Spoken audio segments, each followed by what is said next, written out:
Once again, Major Talented One, Season 2, Episode 7. And once again, we got another special guest. Every time, like I said, Mavado, the last time, it was so special, so special. But we got my brother, Mac Ferrari guy, you know what I'm saying? And his little friend, what was... Introduce. So welcome to Baby. Baby, you know what I mean? Bird, you know what I'm saying? Bird. Right, so Mac, obviously, I mean, a lot of the time we have, you know, various artists, whether it be actors, comedians, rappers, singers and all that. And you're a bit of an enigma, cause we've done music together before.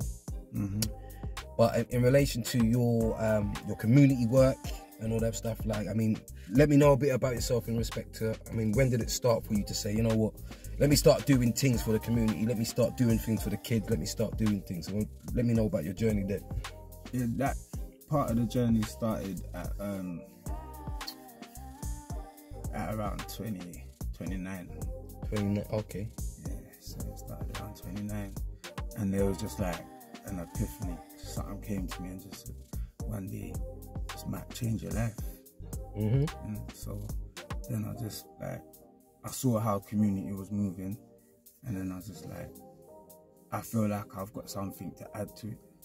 Definitely, on full aspects, you definitely got something to add to it, because basically, I mean, all right, I'll just give you a little bit of history in that. There was one thing called the write-off. This was a proper, original idea, and it was something that brought a lot of people together in what he did. So, I mean, in that respect, what obviously Matt was doing, I'll let him explain as well. But he was getting people to sign his vehicle, and he's gone up and down the country. A lot of people doing it. I mean, flipping. I mean, how many people would you speculate signed the car in that respect? About 50 grand. About. So even with that idea, I mean, talk to me about even how that idea came to fruition, car. It was a brilliant idea in what you did right there still. That idea came about basically from just being around the hoods and being around, like, out of the hoods, innit? In the hoods, out of the hoods, rich places, posh places, poor places, places striving to be good, like bad places, like all types of places I've travelled, and then see how people treat people over material things. That you can have something, and then you could have a nice car, pull up, and a man deals with you differently to if you have, like, if you don't pull up in nothing, see. You get what I'm saying? So if you say, I got here on a bus, and then a man's like, oh yeah, but then when the man pulls up in like a Benz, Ferrari or something, he gets this different treatment. And I couldn't understand where's the switch. And I saw people that I know with that switch in them. It's like, we could be cooling and they're set a certain way themselves, but then when something changes, like someone pulls up in a nice car, it changes. That's a minor scale to it, but on a deeper scale, it's how people were treating each other and how society dealt with people. And I felt that there was unseen people, not just unseen heroes, just unseen people in general that are great people that go undetected, that only because they decide to live differently, they don't want that car, they don't want those clothes, they don't want that watch, they don't want to travel to Dubai, take a picture to fit in. They're just like, they just do their thing, innit? I mean, because even like I said, the goal was, because like I said, it was kind of like a hysteria kind of thing, because a lot of people, like I said, you had politicians signing it, you had artists signing it, that, you know, the kids signing it, I signed it, I signed it, you know what I mean? And it was a thing. I remember even rolling with you a couple of times in the car, and it was the looks that you was getting and the excitement that people had when they were signing and stuff. So the end, what was the end goal of that? What was the actual main goal of when you had the? I mean, talk to us about that. Like, what was shout out D from D. I'm just gonna shout out D. If you know, you know. Big up D, because I know he's talking about bless all the time. You don't know. Yeah. So, but at the time when I did that, I watched this program that portrayed a certain area in Birmingham in a certain light of poverty. So long story short, it's a long story. So we got time though, B. You know what I'm saying? This is what the people are there. You know what I'm saying? So basically, saw this program. It showed that this area was in poverty. That's how they portrayed it, and I thought, mad. I thought, oh, that's how, like, at the time, 2014, I was like, is that how people are still living? like tea bags and that. People are struggling for tea bags, people are struggling for little things. That's how they portrayed it. They all had a man with a little trolley with tea bags going around knocking on doors like it was 1945, bro. Like, yeah, G, they really exploited the thing, but I didn't know that they was exploiting the thing until I took the motive and went down there. So me and my team, we spent a bit of money and bought a few things to go and help the situation. So we just bought nappies, rice, washing up liquid, whatever, man, just bits, like, what do they call it, necessities. And then went up there and handed it out. Anyway, when we got there, we wasn't received well, because the perception of what it was given is not what it was. Yeah. So he's come out, seen us, like, we've just pulled up. My guy Vic's got out of the car, excuse me, and then he's gone, everyone, it's a bit tense, it's a bit of a standoff, like, what are you doing there? And we've literally rolled into the belly of the beast. Like, this is an area you just don't play, you just don't turn up, you can't just roll up to these areas unannounced and be taking over shows and that. Like, these people know who they are, they know what they're about. So it's not that you gotta check in, but you gotta check. You gotta check. So so I didn't check in. So when we first pulled up, it was tense. And then D came out and she was like, no, don't get it twisted. It's not that. We don't need your food, we don't need that. Like, that production team that came exploited us, told us it was gonna be, we'll get a youth club out of it. So when they were interviewing her and her people, the parts that when they were asking them and talking about the kids in the youth clubs, they didn't put that there. They chopped all that out and just put the other parts, because they were traveling with them for a few days, innit? So they put the wrong parts. When I got there, bro, pulled up in the car, that got written off, and I was like, to the, so what's the deal? After everything calmed down, it was Chris. So what's the deal? She was like, boom, we wanted a youth club. So initially, I got people to start signing the car. D was the first person to sign it. Got people to start signing it to raise awareness, to start raising money for a youth club. So how I was going to do this was get D to sign the car from Birmingham and then take the car from Birmingham around the UK and let everyone put their signature, feelings, whatever. People wrote a lot of things on the car. And that's how it kicked off, bro. On the day, first day, D signed it. By the time we got back to London from Birmingham, there was about 500 signatures on the car from that day, from just pulling up in the service stations. And then people coming over. The initial response was like, bro, got writing on your car. And I was like, I know. They were like, what? Then you pull out a Sharpie, like, we want to sign it. They're like, for real. They don't believe it. I did see that. There was a lot of that, because people are like, right, you got, because it's crazy, you know, if you know, like, because we are kind of patterned in a certain way of not to destroy certain things. When you're known, like, not destroy, because obviously you didn't destroy it, but I'm saying, for example, say there's somebody and people say, yeah, go and smash that window. People will be kind of apprehensive to do it, and then when they do it, they're actually happy to do it. So it's, when people were signing it, you was actually bringing joy to people, like, oh, right, and it was all getting involved. That's what the car was. Yeah. It brought joy to areas, like, you pull up to areas and have, like... I mean, what was it, what was his name again? What was the Prime Minister signed it? Was it... What's his name? Tony. Was it David Cameron? David Cameron signed it. Yeah. So yeah, and as I said, so with that, did it get to the goal of actually doing for the centre, or what happened with it? No, I'm not gonna go too much into the details about like what happened, because I'm not a moaner. You understand? Yeah. In life, things is going to happen. Yeah. And you it's how you handle it. No, but as I said, I think my thing is for you to actually stand up and do something for a cause, because obviously it came out of you obviously wanting to help, and then obviously it's kind of just grew in the direction where it went, and even now obviously you're doing the bike storm thing. So talk to me about, with the bike. Quickly, look, whoa. Yes, man, you get me? See it there, Birdman. Yeah. So initially the bike storms, sorry, the car went to a museum. We'd auctioned it. I kept my integrity. I said I was going to do it, I'll do it. When we got to the museum, British Land Museum, there was supposed to be a reserve for the car. They didn't do that. They took long to auction the car. We were supposed to auction the car in the morning. They auctioned it late in the evening. So all the people and investors had gone home by this time. So they shafted me. Yeah. So like I say, nothing to moan about. I'm not going to moan about it. Look, it's a life lesson. And then what Major's talking about now, that I moved on to is Backstones. And yeah, this is my bird life, you know. Come here. Yeah, so this is my bird life. Yeah, talk to me about that. Whatever, yeah, let's get What, my bird life? Yeah.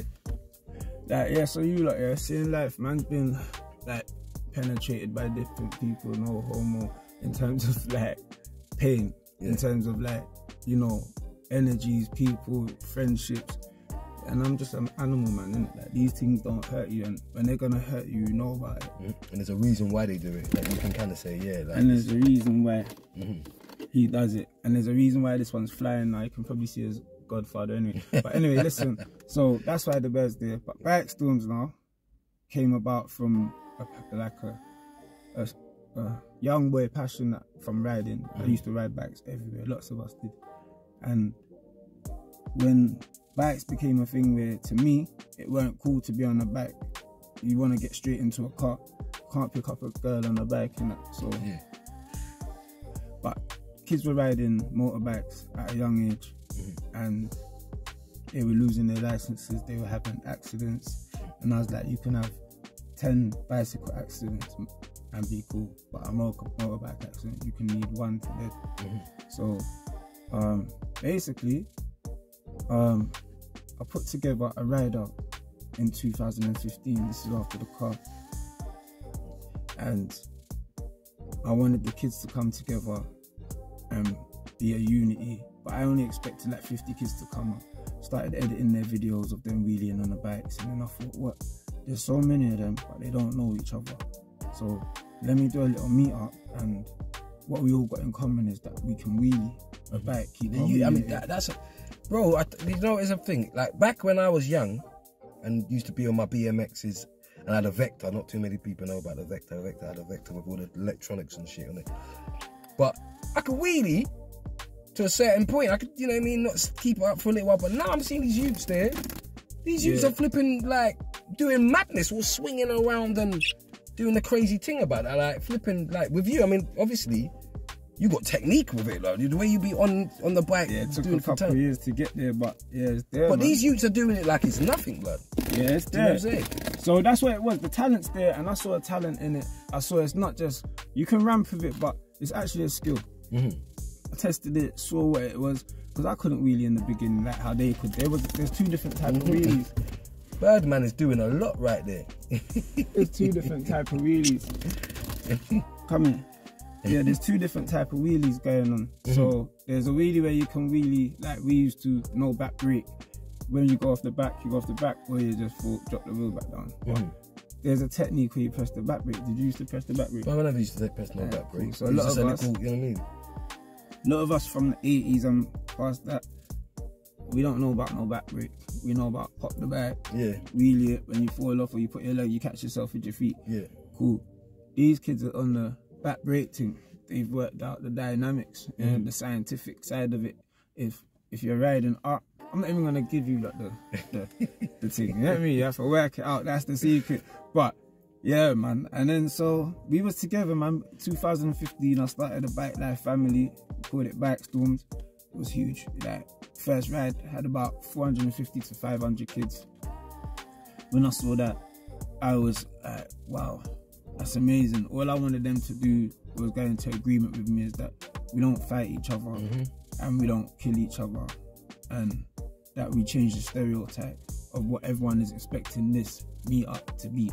But I see them, because obviously when the youths around you, I see they got that respect for you, and they respect it enough not to do the things that you were saying in a negative way of them to, I mean, do things to each other and be friends. It's easy to do. Do you know what it is? It's a respect for me, but it's a respect for themselves as well. No, it's for themselves, but it's a respect for the cause, because it's really ours. It's really from the ground. So disrespecting this is like, you might as well spit in your face and boomerang it back to yourself.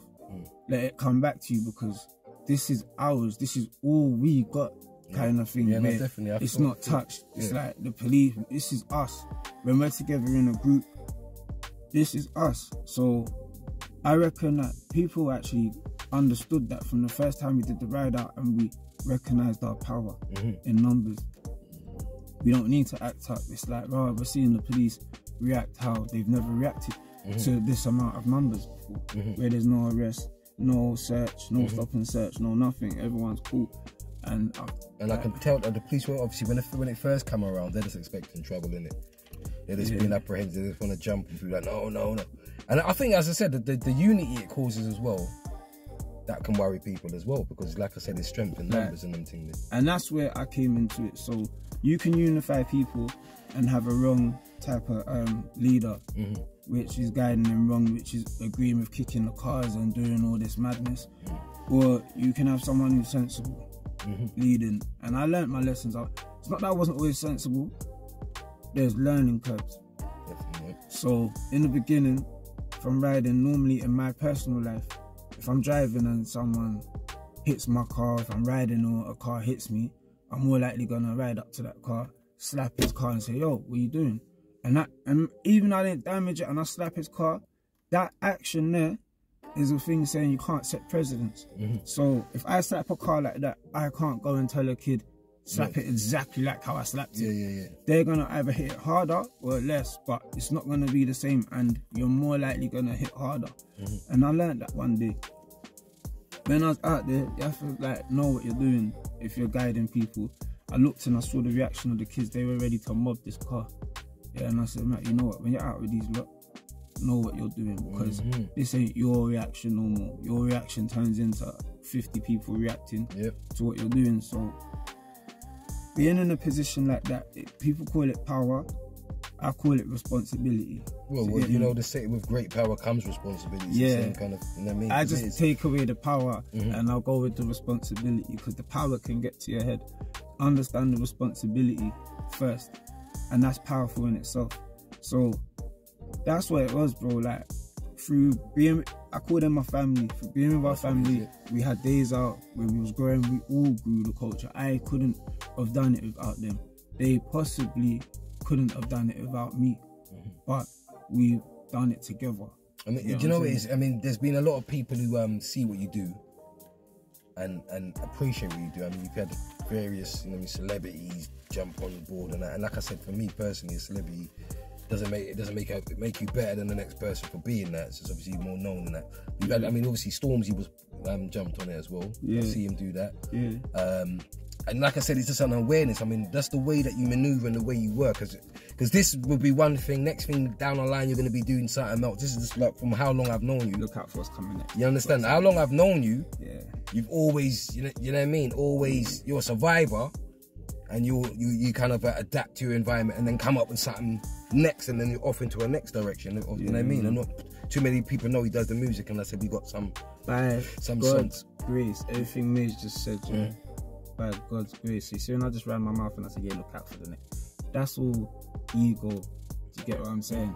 It's not look out for the next thing. It's, guys, I hope the next thing that I hope that I'm going for works out, and I would love your support. If but you know what it is? It's alright. See, ego is for when you do something for yourself to make yourself look bigger, and that you are a selfless person. That's how I've kind of got it. Like, so basically, you do things to kind of enhance people's experience of life. But things to inspire. Where the people mash it up, not digging at no one, is that for people like myself, there's award shows where you win like awards. They give you like a trophy or something. Like, I don't know, most helpful volunteer of the year, and then it's like, that's calm, that's inspiring.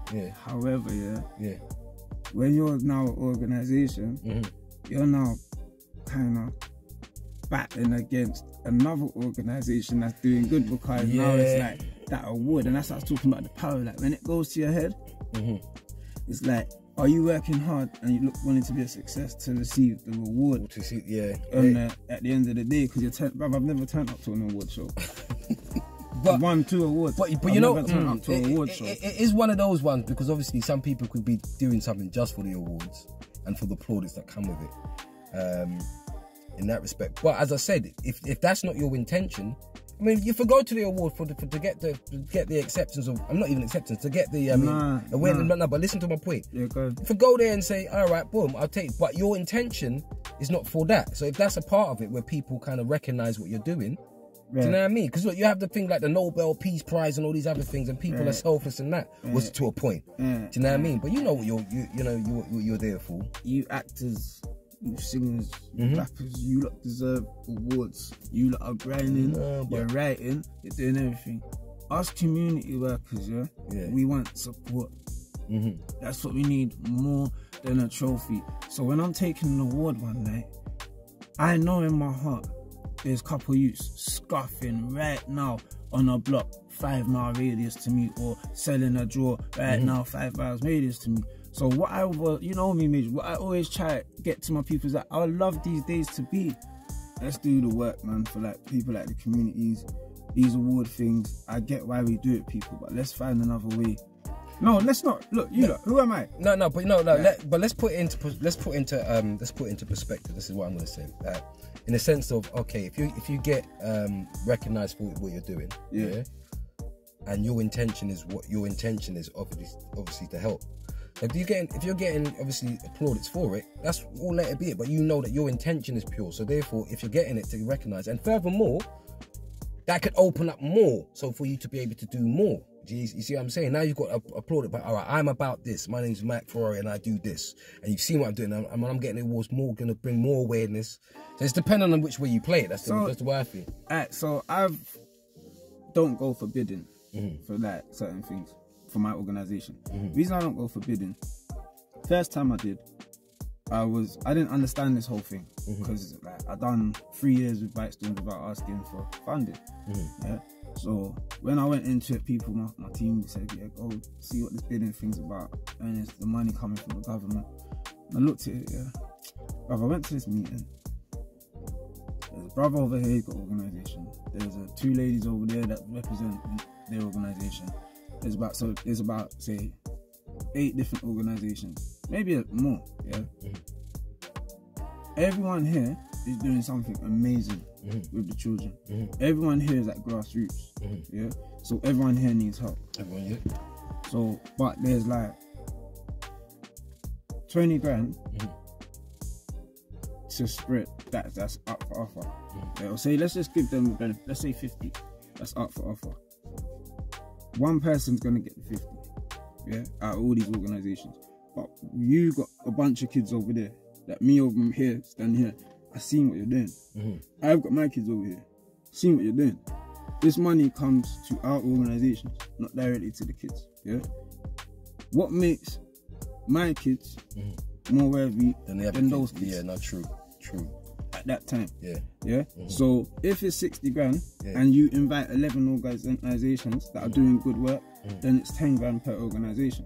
That's what the budget is. You don't make people walk out that have put big decks together for their community. You got a man like me. I'm not IT literate. I can't write big decks. I have to get that done for me.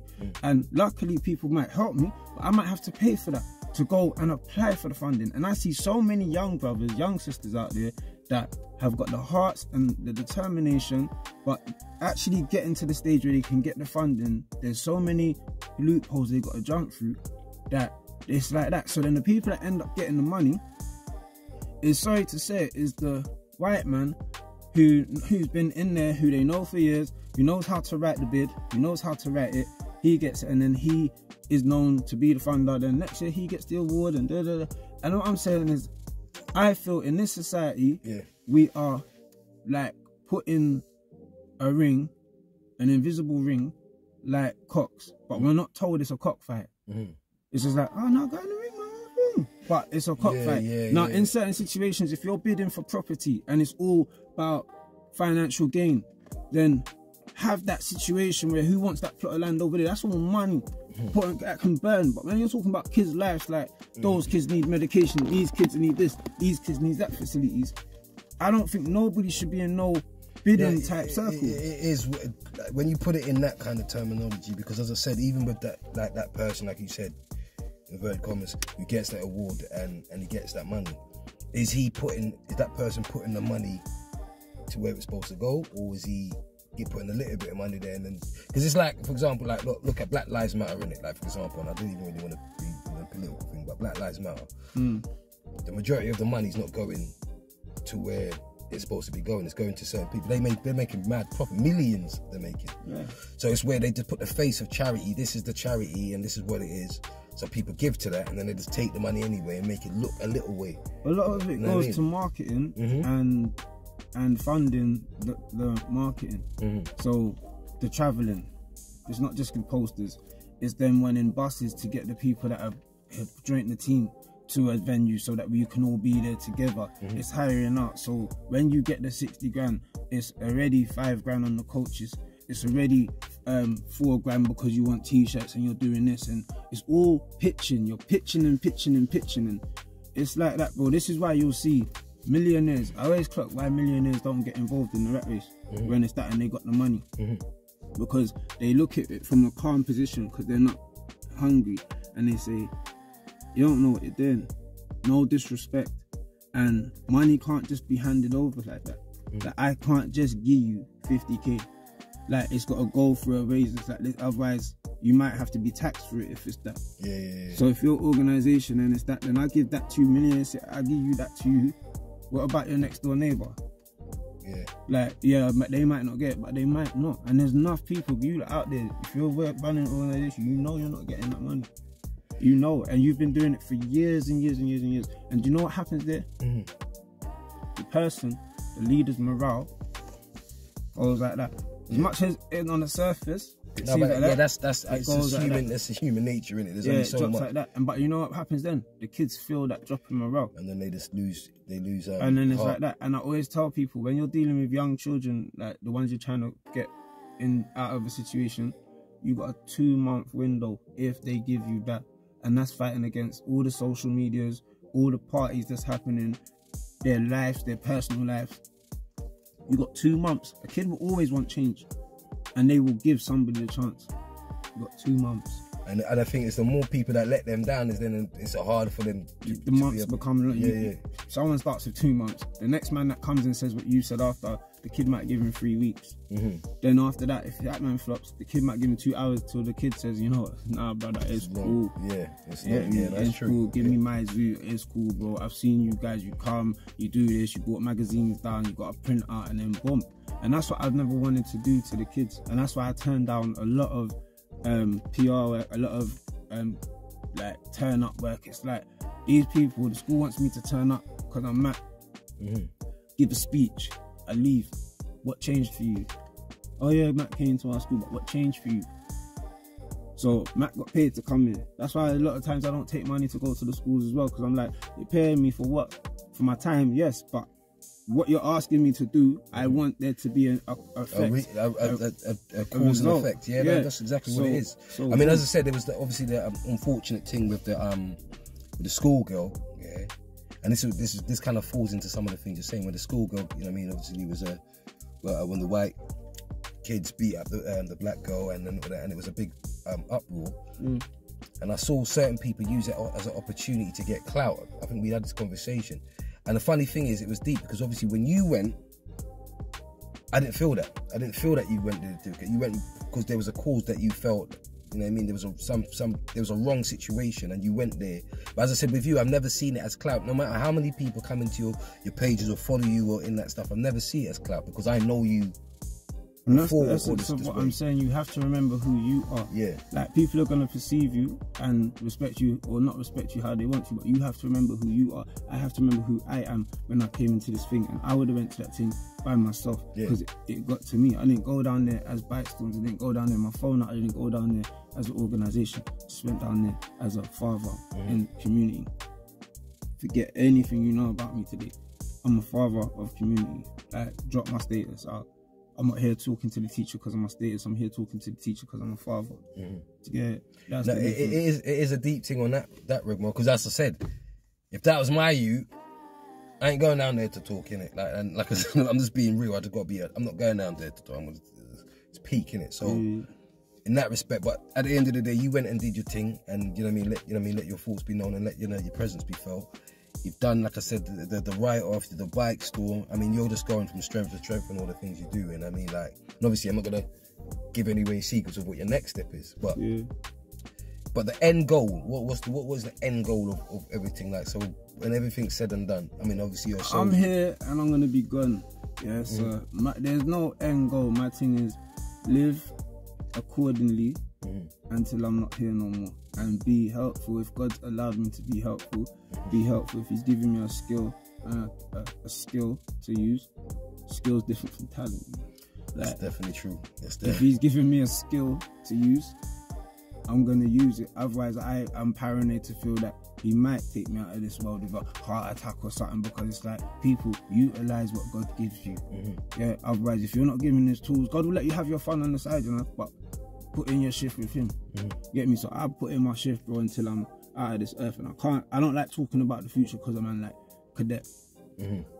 He just was on the verge of hitting big stages, doing big things, and then he's gone.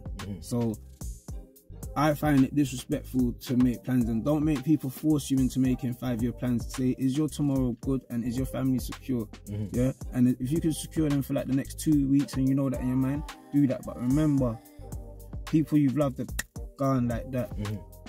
So don't let no one force you into feeling like, boom, I'm doing what I'm doing, and I'm lucky enough that I can enjoy what I do. I'm lucky enough that I've got purpose in what I do. I'm lucky enough that there's people, and what I do is not like I can do it outside, and it doesn't mean I have to be in my yard or stuck in the office. I'm very blessed, and the position that God's put me in, I'm humbled in it. No, you definitely, like, I was all thinking, even like, obviously, because there was one thing I was thinking, like, all right, does this go to other countries as well and doing that? But I'm saying you have to kind of sort out what's going on at home before you kind of go out and do the thing. I'm growing things. There's things that's happening, people, that it just needs to be happening. And I appreciate interviews like this, and what I want people to take from interviews like this is the actual realness of, like, the people that are doing what I'm doing. You will get the praise you want. You'll get the praise and the flowers you deserve. Yeah, just just don't worry if you don't get it from people. Like, do you get what I'm saying? Because I used to, but it will mess you up. Just know what you're doing with your day. Know what you're doing. I think that's, as I said, because as we go through, circles get smaller. Yeah. Because you realise, kind of like, you know what I mean, like, people, not everybody wants good for you as well, you know what I mean? You can kind of understand about energy and all that stuff. And that's why I said, if you have known you for a while, your energy's always been pure, and that's my perception, and that's my opinion, and that's how you know what I mean, that's our interaction. And I'm saying that in relation to even like, okay, so we just to throw into the other aspect, the music, because I know, I mean, I'm not saying it in the sense like, yeah, Mac's ready to come out with but you're passionate about the music. It's one thing I've known about you still. And I love this brother's music. This brother's music is serious. But yeah, I love music. Music's been there from a kid, man. I mean, have you got any? Because as I said, we got a few things. I sent you a batch of beats and that. We got a few things, so it will be good to, you know what I mean, get a project as well, and even using that. Yeah. Because I know you're staying away from the ego thing, you know, but this is something you enjoy doing as well. Even using that can actually help to. I've just got to find my audience, man, because my music is not. I'm not here to make club music. I might be chilling with my brethren, and then a club banger is created through the vibe that happened that night. But I wouldn't sit down and say, right, let me write a club banger. I think a club banger comes about if you're in the studio, the man, you bust on a beat, and the man them's on our vibes that night, and the man's got a thing that's coming, and it's just simple. And after you spat it once, your man them heard it once, and then they're repeating it because it was like that. They're like, they know what's coming. They're doing your ad-lib, they know what's coming, and I'm like, that's a club banger. If that's happened in the studio, it's more likely going to happen outside. Yeah, to get that. Because I was thinking, as I said, I mean, at the end of the day, you're doing your community work, which is one part of you, because obviously we've got many different parts of our person in it. Yeah. So that's why I'm talking about even on the creative side, because obviously even down to acting and all that things, I could see you in something like that. I could see you doing something. Yeah, big up Kozo Medici, you know. Kozo put me in my first little acting cameo. Yeah. You know, was it Kozo put me in my first acting cameo. I mean, how did you feel when you did that? Because obviously I was nervous. I was nervous because, again, I was not like, if you watch real life, yeah, everyone's comfortable in their clothes, but I had to do costume time. So again, it was proper stepping out of my comfort zone. But you know what? It's a short little scene. And yeah, I liked it. Big up Kozo for what he's doing, man. Yeah, that's like I said. So do you have plans of doing more if the opportunity arises, or was that like, all right, a box tick to say, you know what, that was that, and that? Because I feel that you got the kind of charisma to do that. If it was a position like, yeah, if it was a position, because like I said, even if it was a film about something like a real life aspect of what you're trying to do, you know what I mean? I want to be the dad or something. Someone's dad. I want to play that part. Yeah, I want to do that. You know what I'm saying? Right, we've come to the point of the show here where basically, and I do this with all the guests, I play an artist. Because obviously the ethos, obviously with Major Talent ones, we're covering a whole wide range of things. But there's an ethos where we you know, play artists that we might not have known about, and we get an opinion, you know what I mean? And we, you know, give shine to artists as well. So I'm going to play an artist right now. We're going to get back on the other side of the artist and just going to get flipping Mac's opinion on the artist I play. So.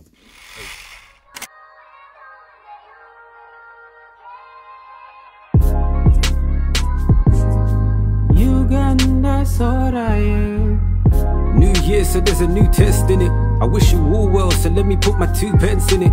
Wear each other's shoes, tie up any loose ends with it. Reconciliation goes as such, but I've been evading roads of bad blood, cause I've been sensing it. My 2023 has only got a few friends in it, sadly, but less is more gladly, so I can 2-step fit in. The weight taken off my shoulder, cause I've come to certain closure. My new year goal is just to cast my heart of stone. There's no resolution unless it's truly resolved, that's logic. I hope you're ready for stories I've never told, but that's for later down the year, so stay in my zone, I promise. It's only upset the bar here, you gotta shed the upsets of last year to the wayside. The A side is where I'm stuck, get your ass here immediately. Abundant blessings and affection you should see in the lease. Well, that was Silas Negas. I mean, what was your opinions on him? Like I said, I'll give you my opinion afterwards, but this is part of the show where we let the person in the car with me form their opinion. Silas Negas is a rapper. He does his thing, man. I was feeling it, rating it. Bare wordplay. Yeah, strong with it. Like I said, and he's a man, he's a producer, he does bare stuff as well. We're going to put up his name, put up his tag right there, you can see it. Yeah, right there. And also I'm going to put up Mac's one here, you know what I mean? Go make sure right there, make sure you go follow this brother, cause he's serious, always on something, always on positive movements. Any last words you want to say out there, anybody, you know what I mean? Yeah, don't follow me, man. Follow, man, if you know what I mean, follow the story, follow proper brother. Now what I want to say is, once again, a shouts out to Bulletproof Dreams. He's got the Bulletproof Dreams right there. Bulletproof Dreams sponsored the show. See, when your dreams are bulletproof, you don't need no cosign. No. Yeah. It's proof, innit? Let people bust shots at your dreams all they want. Make sure it's bulletproof. So as I said, big up Bulletproof Dreams. Certain man is rolling around in bulletproof ranges and that, but their dreams are getting shattered. Not when you're moving like bulletproof. Yeah, you know what I mean? Put like this once again, on. Wear the hat or wear the jumper, wear the trackie. You know what I'm saying? Bust it, yeah, because that's what I'm saying. Only wear it when you're dreaming and you want to protect the dream, though. Yep. You get me? This is the vest to wear for that. You know what I'm saying? So once again, Mac, it's always a pleasure anytime we connect, my brother. You know what I'm saying? Always. Been a minute. Shouts out. It's been a minute still. I've known you for a minute. Known me for more than a minute. Trust me, blood. You've known me for more than a minute. But as I said, it's always a pleasure when I've got one of my brothers and they're doing things. Yeah. Where's Birdman? Large up Birdman as well. Call him baby, aka Drone. Yeah. I'm gonna say, but anyway, we'll have that conversation afterwards. But anyway, once again, that was episode 7, season 2. Hold tight for episode 8. You done know. Keep it black.